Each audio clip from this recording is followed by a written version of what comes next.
ऐसी क्लास चल रही थी जहाँ पे सेकंड ग्रेड के बच्चे बैठे थे यहाँ पे, और हम बड़ा फेमिलियर होकर पढ़ रहे थे, जैसे कोई घर के सदस्य बैठे हो सारे। आज मैं देख रहा हूँ सब नए लग रहे हैं एकदम से एकदम। हाँ।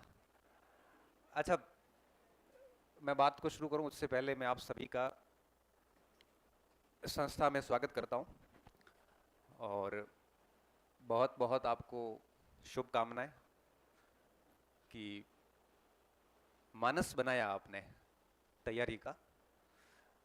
मुझे लगता है कि कोई भी युद्ध होता है ना, वो दो स्तर पर लड़ा जाता है।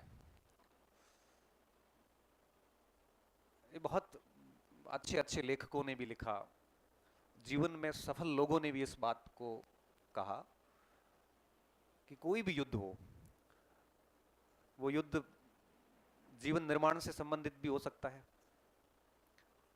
वो युद्ध स्वयं के भीतर भी हो सकता है।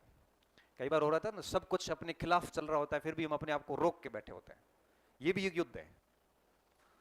कई बार होता है बहुत कुछ चीजें ऐसी होती है जो अपने पक्ष में नहीं है, हम वो आरोप झेल रहे होते हैं कई बार जो हमारे ऊपर नहीं लगने चाहिए थे।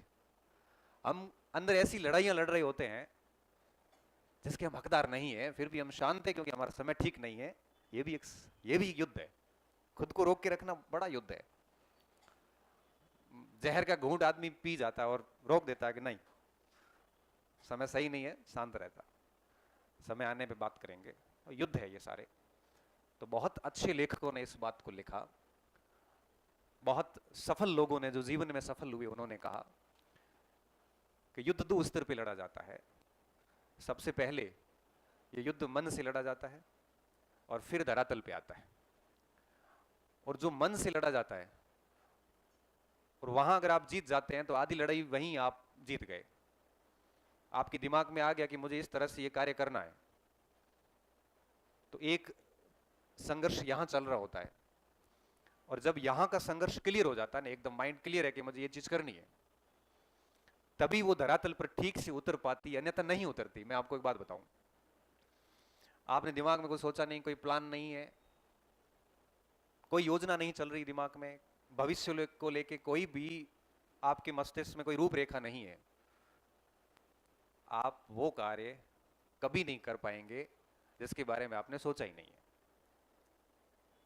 तो आपको मैं शुभकामना इस बात की दे रहा था कि आपने इस बारे में सोचा कि मुझे तैयारी करनी है। कोचिंग आना नहीं आना सेकेंडरी बात है, लेकिन इस बारे में सोचना सबसे बड़ी बात है कि मैं अभी कोई वैकेंसीज नहीं है आसपास सभी, उसके बावजूद भी आपके दिमाग में इस बात को लाना कि मुझे प्रिपरेशन करनी है, साल भर बाद भर्ती आई जाएगी, आखिर स्कूल बंद थोड़ी हुई है,